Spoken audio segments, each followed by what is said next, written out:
Bismillahirrahmanirrahim. Assalamualaikum warahmatullahi wabarakatuh. Alhamdulillahi wahdah, wassalatu wassalamu ala man la nabiyya ba'dah. Ashhadu an la ilaha illallah wahdahu la syarika lah, wa asyhadu anna Muhammadan abduhu wa rasuluhu, amma ba'du. Ikhwati fillah rahimani wa rahimakumullah. Pada kesempatan kali ini kita akan melanjutkan pembahasan dari Sahih Hadis Qudsi, dan kita telah sampai pada hadis yang ke-15, hadis tentang luasnya ampunan Allah Subhanahu wa taala. Hadis ini diriwayatkan dari sahabat yang mulia Anas bin Malik radhiyallahu taala anhu.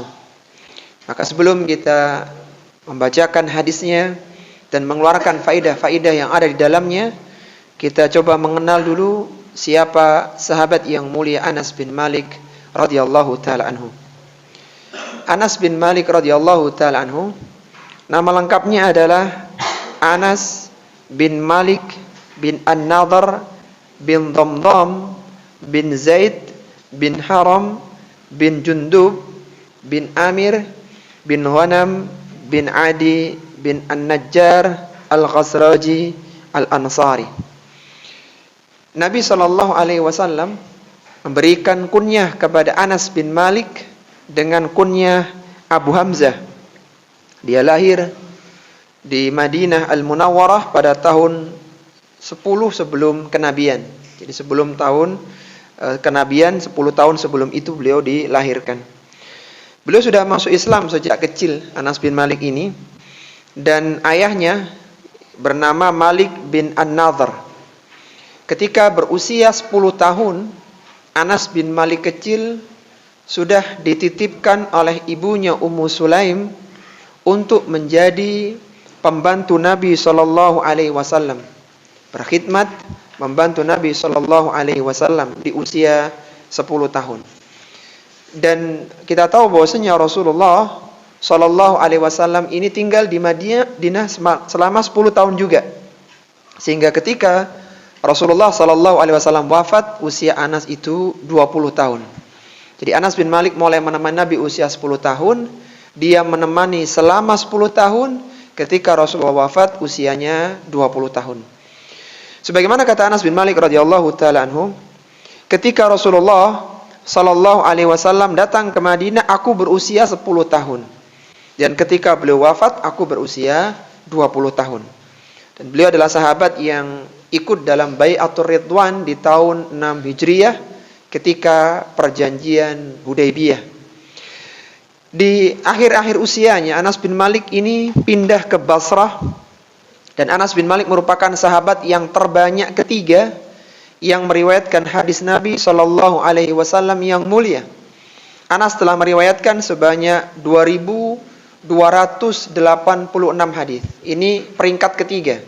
Peringkat pertamanya adalah Abu Hurairah radhiyallahu taala anhu, kemudian Abdullah bin Umar, Anas bin Malik, Aisyah radhiyallahu taala anha di peringkat keempat, dan peringkat kelima adalah Abdullah bin Abbas radhiyallahu taala anhum. Jadi Anas bin Malik peringkat berapa tadi? Meriwayatkan hadis ketiga, itu 2.286 hadis. Beliau wafat di Basrah tahun 93 Hijriah. Ketika ditanya di mana wafatnya Anas bin Malik, maka di Basrah tahun 93 Hijriah. Dan usianya panjang, lebih dari 100 tahun usianya Anas bin Malik ini. Bahkan beliau adalah sahabat terakhir yang wafat di Basrah. Artinya setelah beliau meninggal, tidak ada lagi sahabat yang ada di Basrah, karena usianya cukup panjang Anas bin Malik. Tayyib ikhwati fillah rahimani wa rahimakumullah. Kita coba bacakan hadisnya. Semoga hadis ini bisa memberikan semangat kepada kita untuk senantiasa bertaubat kepada Allah Subhanahu wa taala, karena Allah adalah zat yang maha luas ampunannya. Diriwayatkan dari Anas bin Malik radhiyallahu taala anhu, qala sami'tu Rasulullah sallallahu alaihi wasallam yaqul, Allah Subhanahu wa ta'ala Allah Subhanahu wa ta'ala berfirman, "Ya bani Adam, innaka mada'autani wa rajautani ghafartu laka ala ma kana fika wa la ubali." Kata Allah Subhanahu wa ta'ala dalam hadis qudsinya yang mulia, "Wahai anak Adam, selama engkau berdoa dan berharap kepadaku, niscaya aku akan mengampuni semua dosa-dosa yang ada pada dirimu dan aku tidak memperdulikannya. Ya bani Adam, law balagat dhunubaka ananas samai thumma astaghfartani ghafartu laka wala ubali." Wahai anak Adam, seandainya dosa-dosamu itu mencapai awan yang ada di langit, lalu engkau memohon ampunan kepadaku, niscaya aku ampuni semua dosa-dosamu, wala ubali, dan aku tidak memperdulikannya. Ya bani Adam, innaka law ataitani biqurabil ardi khataya thumma laqitani lam tusyrik bi syai'a la ataituka biqurabiha maghfiratan. Kata Allah Subhanahu wa ta'ala, "Wahai anak Adam, seandainya engkau datang kepadaku dengan membawa dosa sepenuh bumi, kemudian engkau datang menemuiku dalam keadaan tidak menyekutukanku, niscaya aku akan datang kepadamu dengan membawa sepenuh bumi berupa ampunan." Hadis ini adalah hadis yang hasan, diriwayatkan oleh Imam At-Tirmidzi dalam sunannya nomor 3540. Hadis ini dihasankan oleh Syekh Al-Albani rahimahullahu taala dalam Sahihul Jami'-nya nomor 4338. Dari hadis yang mulia ini, ikhwati fillah rahimani wa rahimakumullah, kita bisa mengambil 6 pelajaran ya, fawaid dari hadis yang mulia ini, yang semoga kita dimudahkan dalam memahaminya dan dimudahkan pula di dalam mengamalkannya. Pelajaran yang pertama yang bisa diambil dari hadis yang mulia ini adalah perintah untuk berdoa kepada Allah Subhanahu wa ta'ala. Perintah untuk berdoa kepada Allah Subhanahu wa ta'ala. Perintah untuk berdoa kepada Allah Subhanahu wa ta'ala. Faidah yang pertama ini terambil dari potongan hadis, "Ya bani Adam, innaka ma da'autani wa rajautani." Wahai anak Adam, selama engkau mau berdoa dan berharap kepadaku, kata Allah. Allah Subhanahu wa ta'ala memerintahkan kepada para hambanya agar berdoa kepadanya. Allah berfirman dalam Al-Quran, "Wa qala rabbukum ud'uni astajib lakum." Dan Rabb kalian telah berfirman, "Ud'uni," berdoalah kalian kepadaku, "astajib lakum," niscaya aku akan kabulkan doa-doa kalian. Doa ini merupakan salah satu bentuk ibadah kepada Allah Subhanahu wa ta'ala, karena doa, permohonan ini merupakan bentuk penghambaan seorang manusia kepada Rabb yang telah menciptakannya, itu Allah Subhanahu wa ta'ala. Sehingga Rasulullah sallallahu alaihi wasallam pernah bersabda, "Ad-du'a'u huwal ibadah." Doa adalah ibadah. Ketika dikatakan doa adalah ibadah, maka doa tidak boleh dipalingkan kepada selain Allah Subhanahu wa ta'ala. Tidak boleh berdoa kepada malaikat, kepada para nabi dan yang lainnya. Doa harus diberikan hanya kepada Allah Subhanahu wa ta'ala saja. Ketika Rasulullah sallallahu alaihi wasallam mengatakan ad-du'a'u huwal ibadah, doa adalah ibadah, artinya seorang yang berdoa kepada Allah Subhanahu wa ta'ala maka dia mendapatkan pahala. Semakin banyak dan semakin besar, yang makin luas, semakin banyak yang dia minta kepada Allah Subhanahu wa ta'ala, semakin lama dia berdoa maka semakin banyak dan semakin besar pula pahalanya. Maka seorang muslim hendaknya banyak berdoa kepada Allah Subhanahu wa ta'ala, terutama di waktu-waktu yang mustajab untuk berdoa. Dan di dalam berdoa, ikhwati fillah rahimani wa rahimakumullah, hendaknya seorang muslim ini menghadirkan hatinya, dia doa dengan khusyuk, dengan kesungguhan, selama tidak ada penghalang-penghalangnya, maka doa itu pasti akan dikabulkan oleh Allah Subhanahu wa taala.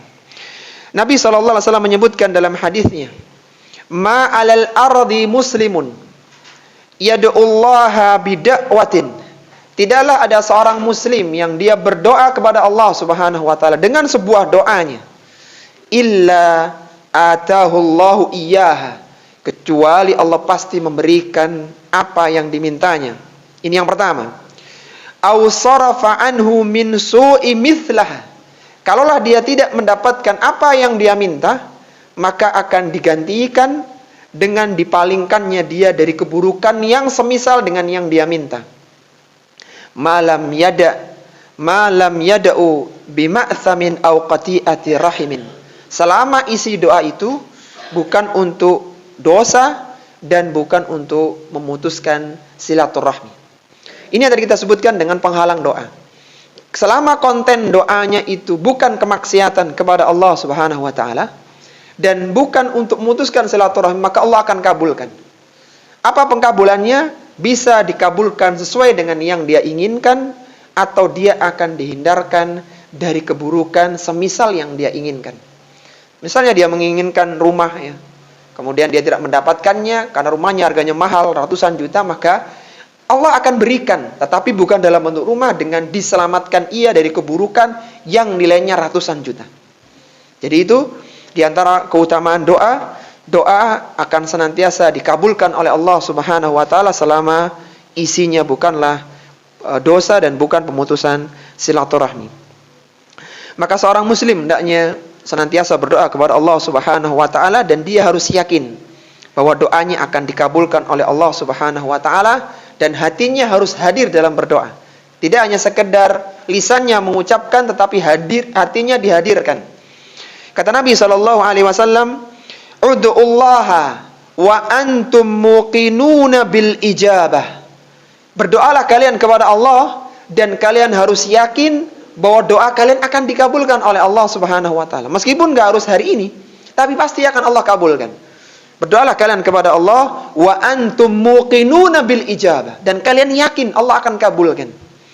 Wa'lam annallaha la yastajibu du'a min qalbi ghafilin lahin. Ketahuilah bahwasanya Allah tidak akan mengabulkan doa dan tidak akan menerimanya dari hati yang lalai dan main-main. Kalau hatinya tidak hadir, ya doanya tidak akan dikabulkan. Tadi doa disebutkan oleh Rasulullah sebagai apa tadi? Ibadah. Dikatakan ibadah maka tidak boleh dipalingkan untuk selain Allah. Dikatakan ibadah maka berdoa berarti mendapatkan pahala. Maka ketika seorang telah Allah berikan taufik untuk mau berdoa, dia ingin berdoa, maka itu sudah menjadi pertanda bahwa apa yang dimintanya akan dikabulkan oleh Allah Subhanahu wa taala. Semoga ucapan Umar bin Khattab radhiyallahu taala ini menjadikan kita semakin semangat dalam berdoa. Karena doa adalah perisai seorang muslim, doa adalah ibadah. Umar bin Khattab, seorang khulafaur rasyidin yang wafat tahun 23 Hijriah di Madinah, pernah mengatakan, "Inni la ahmilu hammal ijabah." Aku tidak pernah resah dengan dikabulkan atau tidak doaku. Itu bukan urusanku. Aku tidak pernah pikirkan ini terkabul atau tidak. Aku tidak pernah resah masalah itu. Walakin hammad du'ai. Akan tetapi yang aku risaukan, yang aku khawatirkan adalah apakah masih ada ilham, masih ada keinginan untukku berdoa kepada Allah Subhanahu wa taala. Itu yang lebih aku pikirkan. Masalah dikabulkan enggaknya itu aku enggak mau tahu. Tapi yang paling penting, aku ada enggak keinginan untuk berdoa. Kenapa? Fa idza alhamtu du'a fa innal ijabata ma'ahu. Ketika Allah telah berikan ilham kepadaku untuk aku mau berdoa, maka sesungguhnya ijabah, pengabulan itu bersama dengan doa itu. Jadi masalahnya ikhwati fillah bukan dikabulkan atau tidak, tapi masalahnya kita mau berdoa atau tidak gitu. Ketika antum mau berdoa, maka insya Allah Allah akan mengabulkan selama kontennya bukan keburukan dan bukan pemutusan silaturahmi. Semoga di sini menjadi penyemangat kita untuk berdoa ya. Doa itu nggak usah panjang-panjang, tapi rutin aja. doa sebelum tidur, doa sebelum makan, ya. Dan waktu-waktu yang mustajabah yang lainnya, doa, dan itu merupakan ibadah kepada Allah Subhanahu wa taala. Taib. Kemudian pelajaran yang kedua dari hadis yang mulia Anas bin Malik radhiyallahu taala anhu ini, orang yang memohon ampunan kepada Allah Subhanahu wa taala, niscaya Allah akan mengampuni dosanya. Orang yang memohon ampunan kepada Allah Subhanahu wa taala, niscaya Allah Subhanahu wa taala akan mengampuni dosanya. Orang yang memohon ampunan kepada Allah Subhanahu wa taala, niscaya Allah Subhanahu wa taala akan mengampuni dosanya. Pelajaran yang kedua ini terambil dari potongan hadis, ghafartu laka ala ma kana fika wala ubali. Aku akan mengampuni semua dosa-dosa yang ada pada dirimu dan aku tidak mempedulikannya, kata Allah. Apa maksudnya? Maksudnya adalah ketika seorang hamba ini mau berdoa, memohon ampunan kepada Allah Subhanahu wa taala, maka Allah akan mengampuni dosanya. Jika seorang hamba ini benar-benar berharap ampunan kepada Allah, maka Allah pun akan berikan ampunan kepadanya. Sehingga seorang hamba tidak boleh berputus asa dari rahmat Allah Subhanahu wa taala. Apa yang dimaksud dengan Allah mengampuni dosa? Yang dimaksud dengan Allah akan mengampuni dosa kita, yaitu Allah akan menutupi dosa kita dari manusia. Allah akan menghapuskannya dari catatan keburukan kita, dan Allah tidak menghukum kita gara-gara dosa tersebut. Itu yang dimaksud dengan ampunan. Jadi ampunan ada 3. Yang pertama tadi apa? Allah akan menutupi dosa kita dari manusia. Jadi manusia nggak tahu kalau kita pernah tergelincir pada dosa dan kesalahan. Kemudian Allah akan menghapuskannya dari kitab catatan amal yang keburukan. Ya, amal yang keburukan akan dihapuskan. Kemudian yang ketiga apa? Allah tidak akan menghukum, tidak akan menyiksa kita karena dosa yang sudah kita lakukan. Dan ini harus segera, ikhwati fillah. Karena ketika seorang melakukan dosa, dia tidak segera bertaubat kepada Allah Subhanahu wa taala, maka khawatirnya terkena dampak dari dosa tersebut, wal iyadu billah. Taib. Itu poin yang kedua. Sekarang kita masuk pada fawaid yang ketiga, faedah yang ketiga. Allah Subhanahu wa taala mampu mengampuni dosa sebesar dan sebanyak apapun. Allah Subhanahu wa taala mampu mengampuni dosa sebesar dan sebanyak apapun. Allah Subhanahu wa taala mampu mengampuni dosa sebesar dan sebanyak apapun.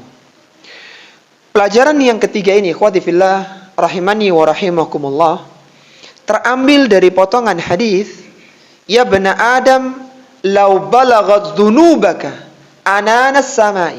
Wahai anak Adam, seandainya dosamu itu banyak sampai kena ke awan, saking banyaknya, maka Allah akan berikan ampunan dan Allah tidak mempedulikannya. Maka dari potongan hadis ini, sebesar dan sebanyak apapun dosa seorang hamba, niscaya Allah akan mampu untuk mengampuninya.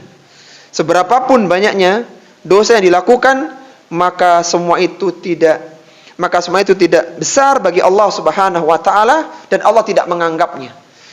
Jika Allah berkehendak, maka Allah akan mengampuninya. Ini merupakan satu harapan, ikhwati fillah. Ketika ada seorang manusia, dia bergelimang dengan dosa dan kemaksiatan. Tidaklah ada dosa kecuali dia pernah melakukannya. Maka ingat hadis ini. Wahai anak Adam, seandainya engkau punya dosa yang sampai nyentuh ke awan dosa itu, saking besarnya, saking banyaknya, maka kalau engkau mau bertobat kepadaku, aku akan berikan ampunan kepadamu dan aku tidak mempedulikannya.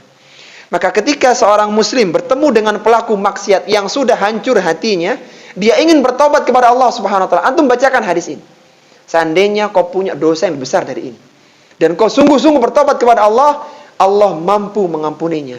Besarnya dosamu tidak sebanding dengan besarnya rahmat dan ampunan dari Rabbmu. Sehingga orang akan kembali kepada Allah Subhanahu wa taala.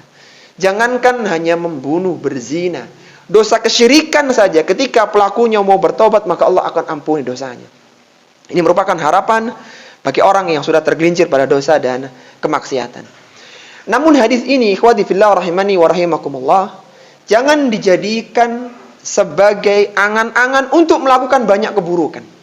Tapi ini digunakan bagi orang yang sudah terperosok pada dosa dan kesalahan. Jadi jangan gunakan hadis ini sebelum orang melakukan kemaksiatan. Simpan hadis ini. Jadi ketika ada orang melakukan maksiat, jangan bacakan hadis ini, karena dia akan melakukan kemaksiatan.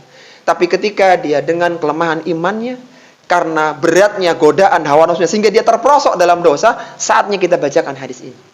Jadi ini adalah pintu alternatif bagi orang yang sudah terlanjur melakukan dosa, bukan bagi orang yang tidak melakukan dosa. Karena kalau itu yang dibacakan, maka khawatirnya malah menjadikan dia meremehkan ampunan Allah Subhanahu wa taala. Waliyadzubillah.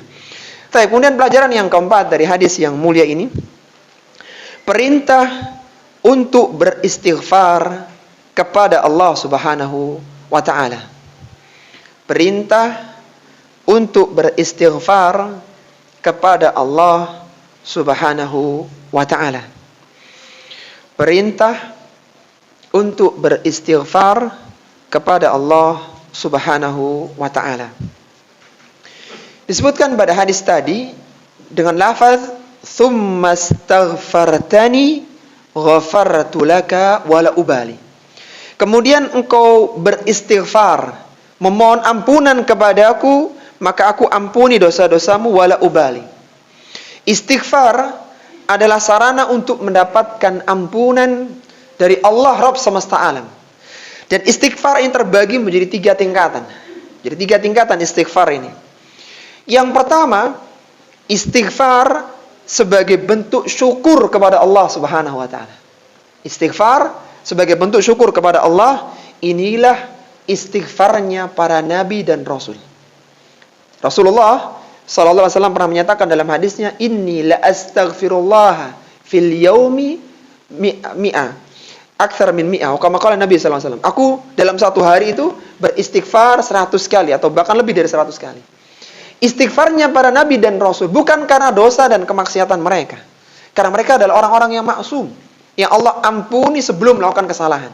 Tapi istighfar mereka di antara bentuk syukur mereka kepada Allah Subhanahu wa taala. Ini istighfarnya para nabi dan rasul. Dan kita bisa bayangkan ya, rasul saja masih beristighfar, apalagi kita yang banyak kesalahan dan dosanya. Istighfar tingkatan yang kedua adalah istighfar dari kelalaian bersyukur. Lalai dari bersyukur itu perlu diistighfari. Dan ini adalah istighfarnya para wali dan orang-orang yang salih. Kadang kita mendapatkan nikmat makanan yang berlimpah. Kadang kita mendapatkan kesehatan yang terjaga. Kadang kita mendapatkan keamanan yang luar biasa. Itu perlu disyukuri, ikhwati fillah. Dan kadang manusia menganggap itu biasa saja. Kelalaian dari bersyukur semacam ini perlu diistighfari. Kita lalai. Betapa banyak orang yang hari ini sedang berada di rumah sakit karena penyakit yang dia derita. Betapa banyak hari ini orang tidak bisa makan banyak makanan karena penyakit yang dia punya. Dan Allah berikan kesehatan kepada kita hari ini. Maka lalai dari bersyukur perlu diistighfar. Dan inilah orang-orang salih. Mereka peka dengan kelalaiannya. Aku harusnya bersyukur, di mana tidak banyak manusia mendapatkan kenikmatan seperti yang aku dapatkan. Ini level yang kedua. Adapun istighfar yang ketiga adalah istighfar dari berbagai perbuatan dosa. Istighfar dari perbuatan dosa. Dan inilah istighfarnya umumnya manusia. Jadi kita kalau udah terjerumus dalam dosa baru istighfar. Ya inilah manusia ya. Ya ini yang level standar begitu. Tapi boleh kita istighfar meskipun nggak melakukan kesalahan, karena kita lalai dari bersyukur. Bahkan kita perlu istighfar karena kita ingin bersyukur kepada Allah Subhanahu wa ta'ala. Jadi jangan istighfar itu nunggu kalau melakukan kesalahan. Tidak. Kalau melakukan kesalahan, istighfar itu harus, wajib. Tapi ketika tidak melakukan kesalahan, maka istighfar juga bisa dilakukan. Istighfar ini ibarat sebuah obat dari dosa, dari penyakit dosa. Sebagaimana perkataan Qatadah adalah seorang tabi'in di Basrah yang wafat tahun 117 Hijriah. Beliau pernah mengatakan, inna hadzal qur'ana yadullukum ala da'ikum wa dawaikum. Sesungguhnya Al-Quran telah menunjukkan kepada kalian penyakit kalian dan obat untuk kalian. Kata Qatadah, fa'amma da'ukum fadzunubu. Adapun penyakit kalian itu karena dosa-dosa kalian. Wa amma dawa'ukum fal istighfaru. Adapun obatnya adalah dengan memperbanyak istighfar. Jadi kalau orang memiliki kegundahan hati, ya, sakit dan sebagainya, maka dia harus perbanyak istighfar kepada Allah Subhanahu wa taala. Dan istighfar yang paling utama adalah sayyidul istighfar. Sudah hafal ya sayyidul istighfar ya? Ya, kata Nabi sallallahu alaihi wasallam, semoga di sini semakin memberikan semangat kita untuk membaca sayyidul istighfar ya minimal 2 kali dalam sehari ya. Ketika pagi dan petang minimal ya, semoga Allah mudahkan. Semoga ini menjadi pemantik semangat kita tidak meninggalkan sayyidul istighfar di setiap pagi dan petang. Kata Nabi sallallahu alaihi wasallam, sayyidul istighfar antakula. Sayyidul istighfar adalah engkau mengatakan, Allahumma anta rabbi, la ilaha illa anta, khalaqtani wa ana abduka, wa ana ala ahdika, wa wa'dika mastata'tu, a'udzu bika min syarri ma sana'tu, abu'u laka bi ni'matika alayya, wa abu'u bi dzambi faghfirli, fa innahu la yaghfiru dzunuba illa anta. Sudah hafal ya? Coba kita baca bareng-bareng nih. Kayaknya udah pada hafal ini. Taib. Allahumma anta rabbi. Bareng-bareng enggak hafal ya? Apa Anda bacakan dulu? Oh, bacakan dulu. Taib. Allahumma anta rabbi. La ilaha illa anta. Khalaqtani wa ana abduka wa ana ala ahdika wa wa'dika mastata'tu a'udzu bika min syarri ma sana'tu abu'u laka bi ni'matika alayya wa abu'u laka bi dzambi faghfirli fa innahu la yaghfiru dzunuba illa anta. Coba kita ulangi bareng-bareng ya.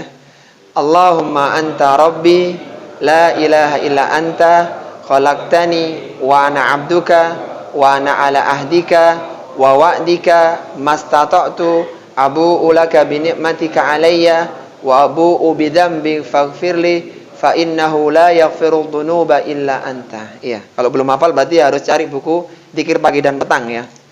Taib, apa keutamanya ikhwatillah? Semoga ini menjadi pemantik semangat kita. Kata Nabi, man qalaha minan nahari muqinan biha famata min yaumihi qabla an yumsiya fahuwa min ahlil jannah. Kata Nabi, tidaklah ada orang yang membaca sayyidul istighfar ini 1 kali saja di waktu siangnya dengan yakin dengan sayyidul istighfar ini, maka seandainya dia mati di hari itu sebelum masuk sorenya, sebelum masuk waktu asar, maka dia akan dimasukkan termasuk penghuni surga. Siapa yang enggak pengen jadi penghuni surga? Inilah salah satu amalan yang menjadikan seorang menjadi penghuni surga. Kata Nabi, wa man qalaha minal laili, barang siapa yang membacanya di malam hari, di waktu petang, wa huwa muqinun biha, dan dia yakin dengan keutamaan sayyidul istighfar ini, famata qabla an yusbiha, kemudian dia meninggal sebelum pagi harinya, fahuwa min ahlil jannah, maka dia termasuk penghuni surga. Amalan yang sederhana tapi memiliki keutamaan yang luar biasa. Semoga kita tidak melupakan ya bacaan sayyidul istighfar. Jadi kalau nggak sempat dzikir pagi petang, minimal baca inilah. Antum nggak perlu ngafal sebenarnya. Ketika sering dibaca minimal sehari 2 kali, otomatis hafal nanti. Jadi nggak perlu ada waktu khusus menghafal sayyidul istighfar, sering dibaca saja insyaallah akan hafal. Baik. Sekarang kita masuk pada faidah yang kelima, pelajaran yang kelima. Larangan berbuat kesyirikan. Larangan berbuat kesyirikan. Larangan berbuat kesyirikan. Disebutkan di bagian akhir dari hadis tadi, Allah Subhanahu wa taala berfirman, "Ya bani Adam, innaka law ataitani biqurabil ardi khataya. Wahai anak Adam, seandainya engkau datang dengan dosa sepenuh bumi, thumma laqitani lam tusyrik bi syai'ah, kemudian engkau datang dengan tidak pernah menyekutukanku sedikit pun, la ataituka biqurabiha maghfiratan, niscaya aku akan mendatangimu dengan pengampunan sepenuh bumi pula. Maka ini menunjukkan bahwasanya Allah Subhanahu wa taala akan berikan ampunan terhadap dosa kesyirikan jika pelakunya ini meninggal dunia dalam keadaan bertobat kepada Allah Subhanahu wa taala. Tapi ketika dia tidak bertobat, maka Allah tidak akan mengampuni dosanya. Dosa syirik adalah dosa yang paling besar karena itu adalah kezaliman yang besar bagi Allah Subhanahu wa taala.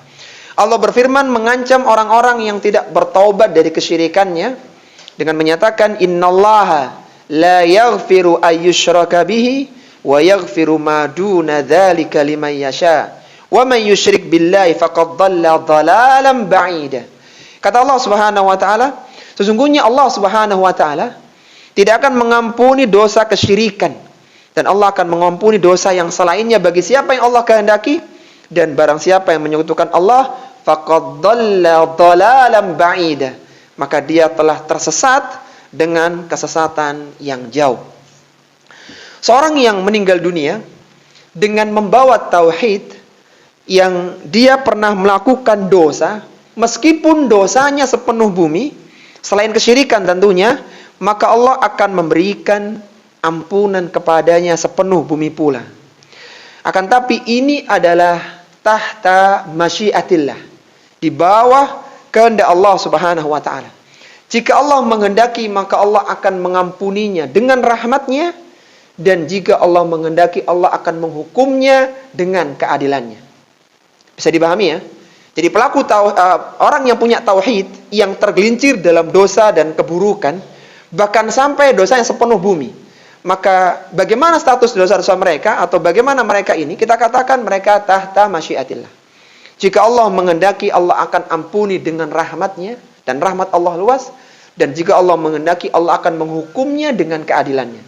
Karena dia salah, ya dia dihukum. Tapi kalau sudah bertaubat, tidak ada seperti ini. Ini yang belum ditaubati sampai dia meninggal dunia. Tetapi yang jelas bahwa orang-orang ahlu tauhid yang masuk ke dalam neraka, maka mereka tidak akan kekal di dalam neraka selama-lamanya. Ini yang jelas. Kalau perkara mereka masuk atau tidak itu tahta masyiatillah. Kalau sudah diampuni atau sudah taubat, maka tidak masuk. Yang kita bahas ini dosa yang tidak diampuni, baik karena dia belum taubat atau karena sebab-sebab yang lainnya. Maka seandainya seorang yang ahlu tauhid dimasukkan ke dalam neraka, maka mereka tidak kekal di dalamnya selama-lamanya. Sebagaimana Nabi bersabda, yukhraju minan nari man qala fi qalbihi mithqalu dzarratin minal iman. Akan dikeluarkan dari neraka siapapun yang di hatinya terdapat keimanan meskipun sebesar biji cawi, meskipun sangat kecil sekali, maka Allah akan keluarkan.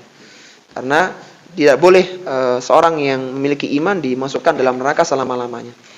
Taib, sebelum kita masuk di pelajaran yang terakhir, yang ke-6, kita murajaah dulu 5 pelajaran yang sudah kita keluarkan.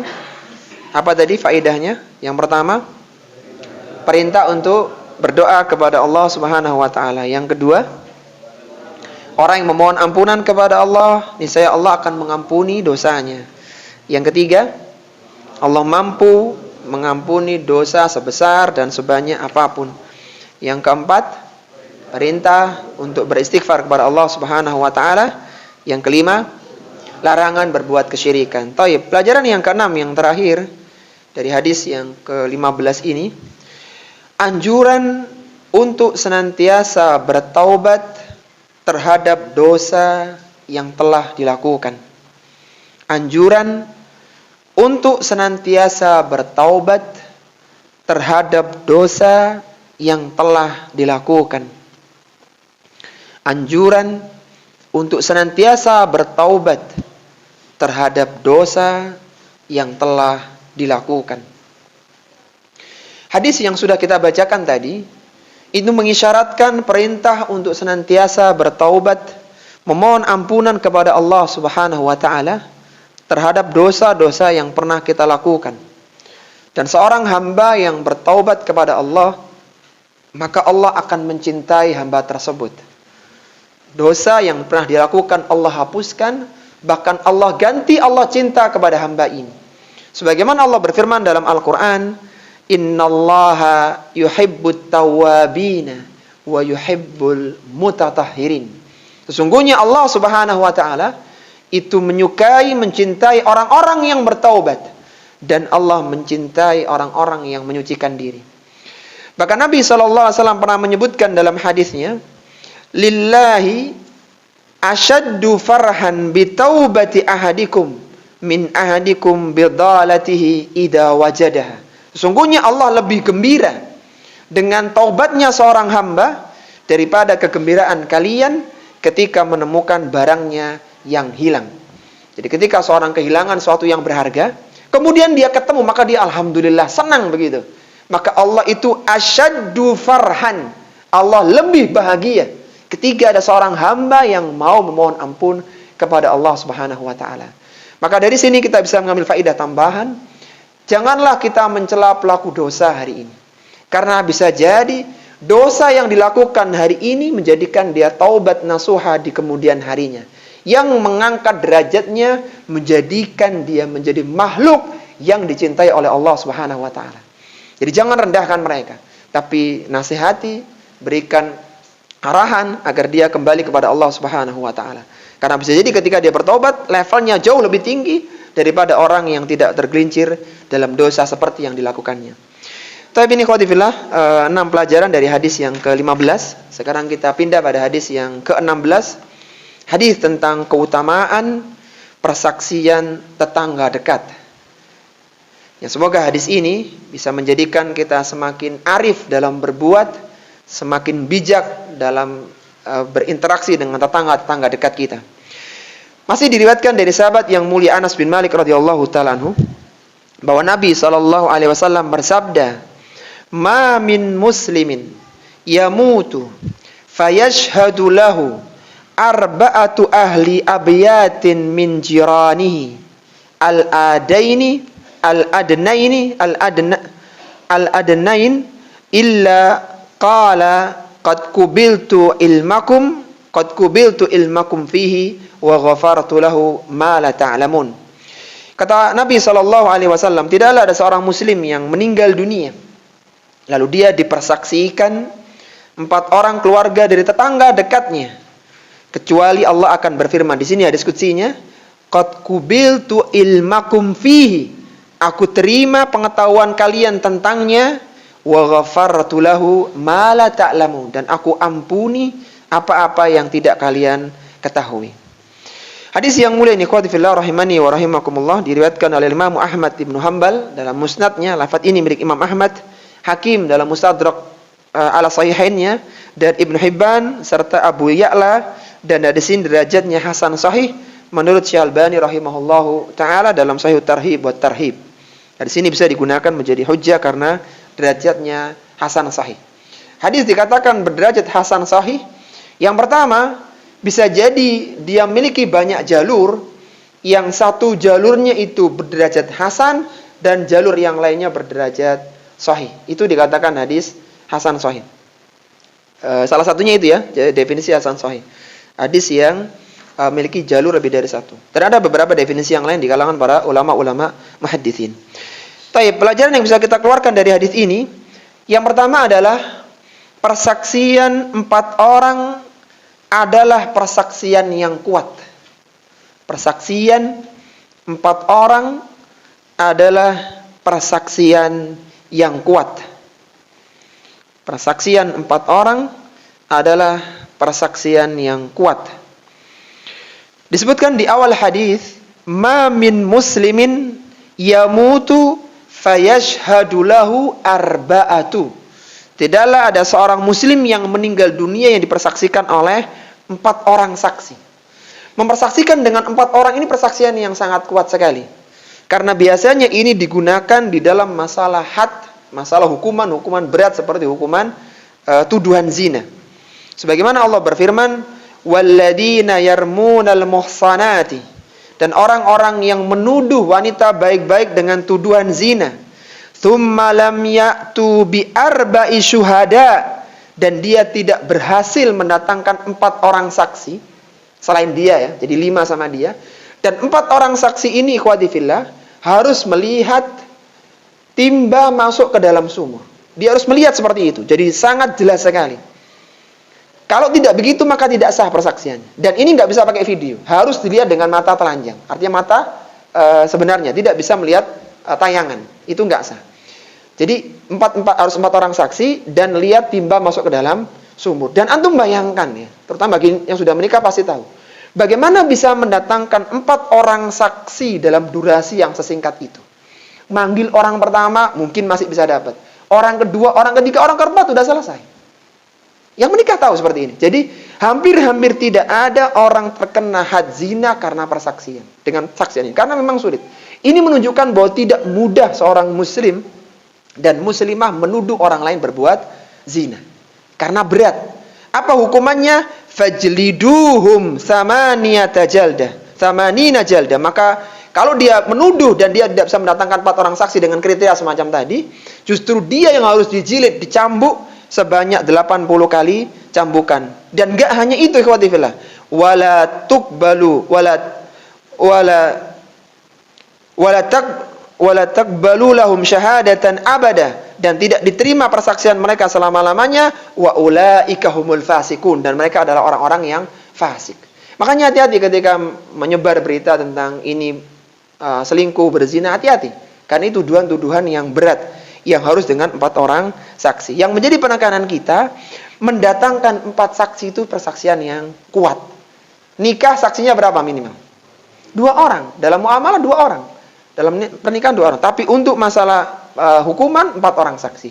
Nah, di hadis ini yang diinginkan adalah 4 orang saksi dari kalangan tetangga dekat. Dan itu merupakan saksi yang kuat begitu. Taib. Kemudian yang kedua pelajarannya adalah perintah untuk berbuat baik kepada tetangga dekat dan larangan untuk mengganggu mereka. Perintah untuk berbuat baik kepada tetangga dekat dan larangan untuk mengganggu mereka. Perintah untuk berbuat baik kepada tetangga dekat dan larangan untuk mengganggu mereka.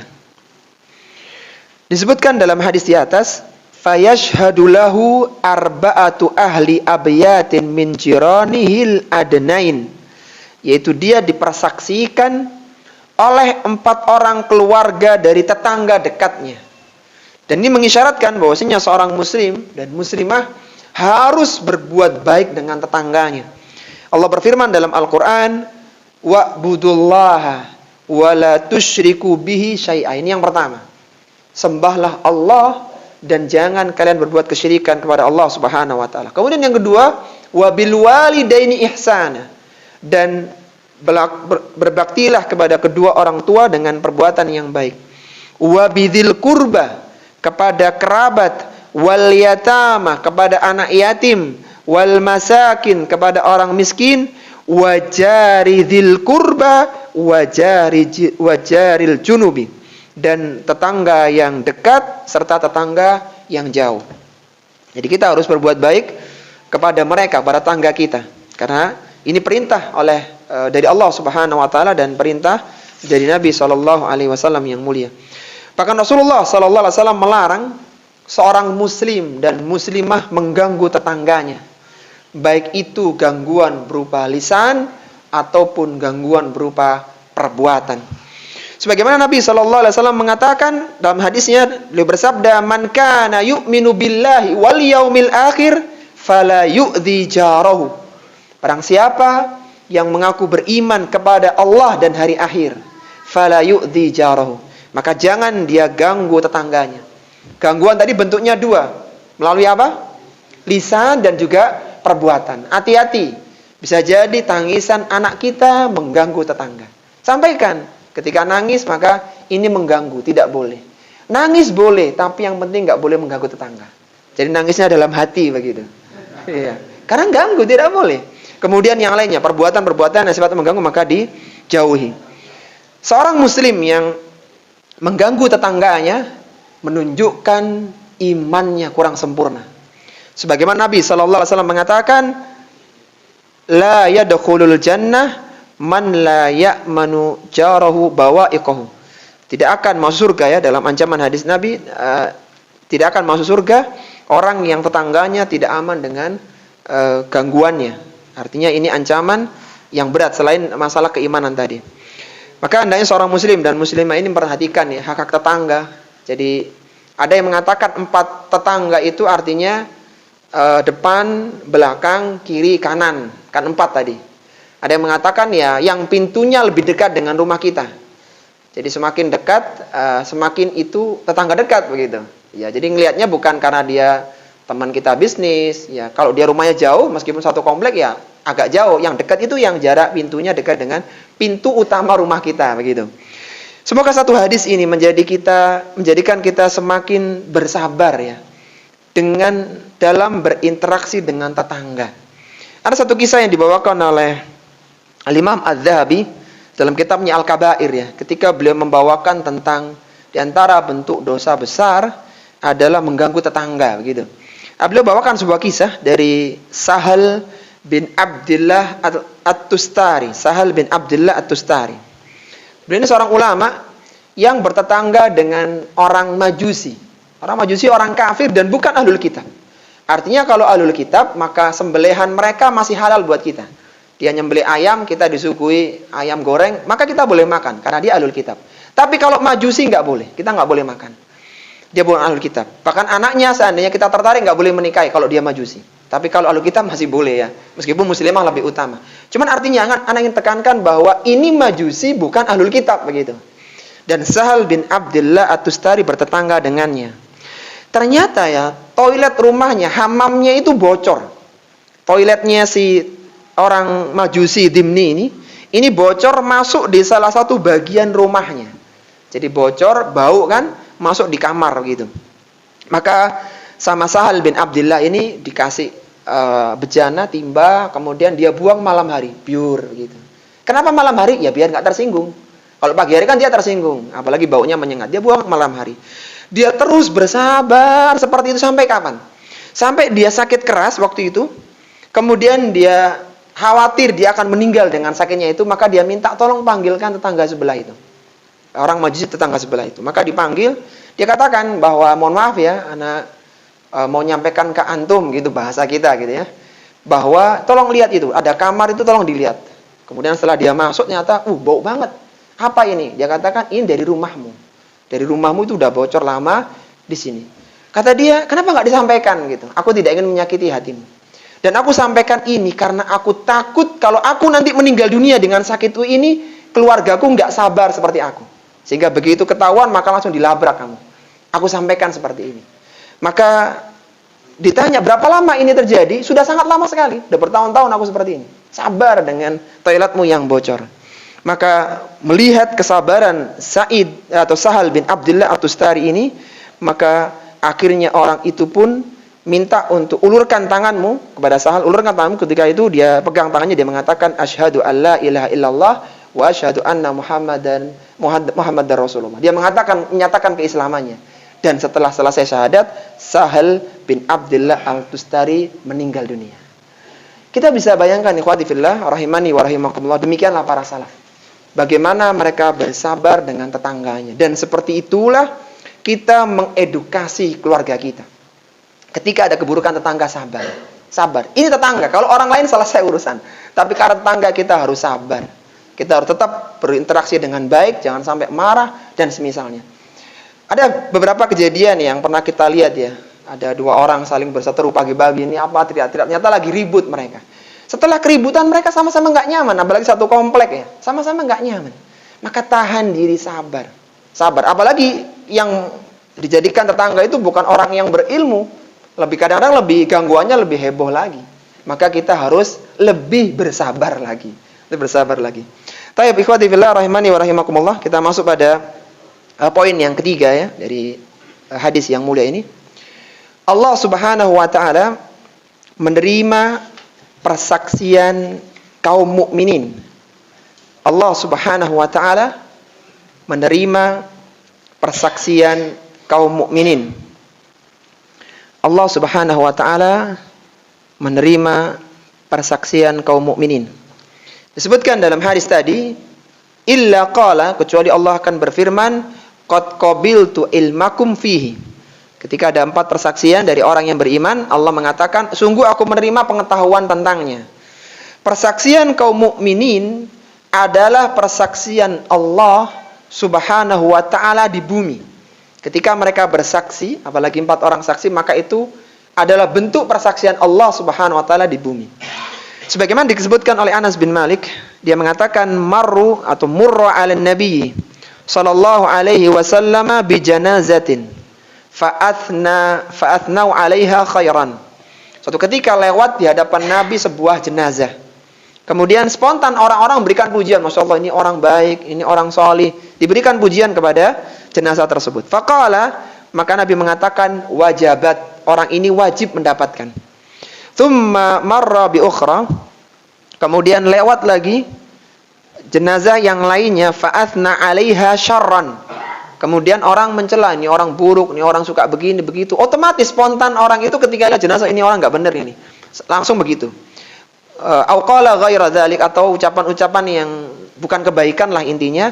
Faqala, maka Nabi mengatakan, wajabat, orang ini pasti mendapatkannya. Faqila, maka para sahabat bertanya, ya Rasulullah, qultu li hadza wajabat wa li hadza wajabat. Engkau mengatakan jenazah ini engkau mengatakan dia wajib mendapatkan, jenazah itu engkau katakan dia wajib mendapatkan. Maka beliau mengatakan, qala syahadatul qaumil mu'minuna syuhadaullahi fil ardi. Kata Nabi, persaksian kaum mukminin bagi orang-orang yang beriman adalah persaksian Allah Subhanahu wa taala di bumi. Artinya dia akan mendapatkan surga sebagaimana yang ini akan mendapatkan neraka. Jadi ya inilah persaksian Allah itu melalui persaksian orang-orang yang beriman. Taib. Kemudian pelajaran yang keempat dari hadis yang mulia ini, Allah Subhanahu wa taala akan mengampuni dosa yang tidak atau yang dipersaksikan. Allah Subhanahu wa taala akan mengampuni dosa orang yang dipersaksikan baik oleh 4 orang tetangga dekatnya. Allah Subhanahu wa taala akan mengampuni dosa orang yang dipersaksikan baik oleh 4 orang tetangga dekatnya. Allah Subhanahu wa taala akan mengampuni dosa orang yang dipersaksikan baik oleh 4 orang tetangga dekatnya. Taib. Disebutkan dalam hadis tadi, ghafartu lahu ma la ta'lamun. Aku ampuni dosanya yang tidak kalian ketahui. Seorang mukmin yang dipersaksikan baik oleh 4 orang tetangganya karena dia sering ngasih makanan, ngasih hadiah, karena baik orang ini, maka Allah Subhanahu wa taala akan mengampuni dosanya dan akan memasukkannya ke dalam surga. Jadi salah satu faidah ya, salah satu manfaat kita berbuat baik, ya semoga mereka ini mau bersaksi dan persaksian mereka menjadikan kita diampuni dosa kita dan dimasukkan ke dalam surga, begitu. Baik, kemudian yang kelima, pelajaran yang kelima, anjuran untuk tidak menceritakan dosa. Anjuran untuk tidak menceritakan dosa. Anjuran untuk tidak menceritakan dosa. Disebutkan di akhir hadis tadi, wa ghafartu lahu ma la ta'lamun. Dan aku ampuni dosanya yang tidak kalian ketahui. Bisa jadi orang yang dipersaksikan baik ini bukan orang yang baik secara hakiki ya. Artinya dia baik sama tetangganya, tapi dia melakukan dosa dan kemaksiatan di dalam rumahnya. Ketika sudah dipersaksikan 4 orang tetangganya, meskipun dia punya dosa, kata Allah, ghafartu lahu ma la ta'lamun. Aku ampuni dosa dia yang kalian nggak tahu. Dia punya dosa sebenarnya di rumah itu. Itu diampuni dosanya karena dia tidak menceritakan dosa-dosanya. Allah Subhanahu wa taala akan mengampuni dosa seorang hamba selama dia tidak melakukan secara terang-terangan dan dia tidak menceritakan dosanya kepada orang lain. Sebagaimana Rasulullah bersabda, kullu ummati mu'afan illal mujahirin. Setiap hambaku akan dimaafkan oleh Allah kecuali mujahirin. Wa inna minal mujaharah, dan termasuk orang yang menampakkan dosa, an ya'mala ar-rajulu bil-laili amalan. Seorang melakukan dosa di malam hari, thumma yusbiha wa qad satarahu Allahu alaihi. Kemudian di pagi harinya Allah tutup dosa itu, enggak ada yang tahu. Fayaqulu, kemudian dia mengatakan, ya fulan amiltul barihah kada wa kada, wahai fulan, semalam aku melakukan dosa ini, dosa itu. Wa qad bata satartuhu rabbuhu wa yusbihu yaksifu sitrallahi anhum. Allah sudah tutup dosanya, tapi justru dia menyebarkannya.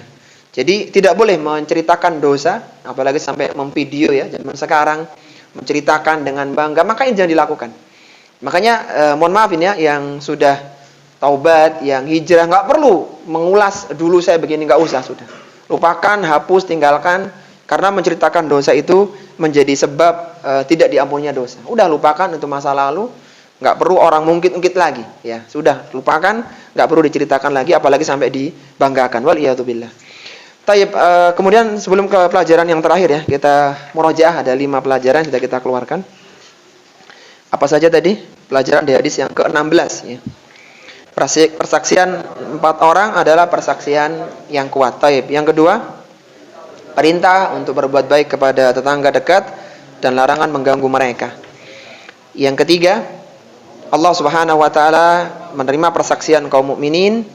Yang keempat, Allah Subhanahu wa taala akan mengampuni dosa orang yang dipersaksikan baik oleh 4 orang tetangga dekatnya. Yang kelima, anjuran untuk tidak menceritakan dosa. Taib. Yang keenam, yang terakhir, keberuntungan bertetangga dengan orang-orang yang baik. Keberuntungan bertetangga dengan orang-orang yang baik. Keberuntungan bertetangga dengan orang-orang yang baik. Bayangkan ikhwati fillah rahimani wa rahimakumullah, seandainya semua dari kita, bahkan semua orang yang hidup di interaksi sosialnya menerapkan hadis yang mulia ini. Dia tidak ganggu tetangganya, dia berikan hadiah, maka jadi nyaman kita hidup gitu. Jadi enak bertangga dengan orang-orang seperti ini. Tetangga yang baik akan senantiasa menunjukkan muamalah yang baik kepada kita. Sehingga seorang muslim perlu mempertimbangkan siapa orang-orang yang akan menjadi tetangga dekatnya.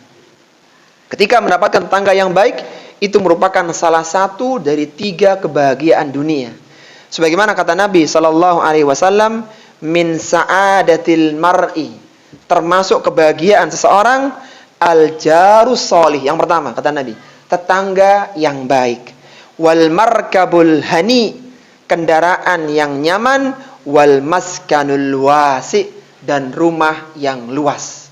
Jadi kalau kita boleh membuat kriteria bahagia itu 3. Pertama, rumahnya luas, ya, karena ukurannya besar, tipenya besar. Kemudian kendaraannya bagus, mewah. Sudah gitu tetangganya baik, soleh, solehah, solihin, gitu. Orang-orang yang baik. Maka menjadi pertimbangan ikhwati fillah, ketika kita mau beli rumah ya, bagi yang belum beli rumah ini, selain antum pertimbangkan harga biasanya kan, selain pertimbangan letak strategis enggaknya, pertimbangkan apanya?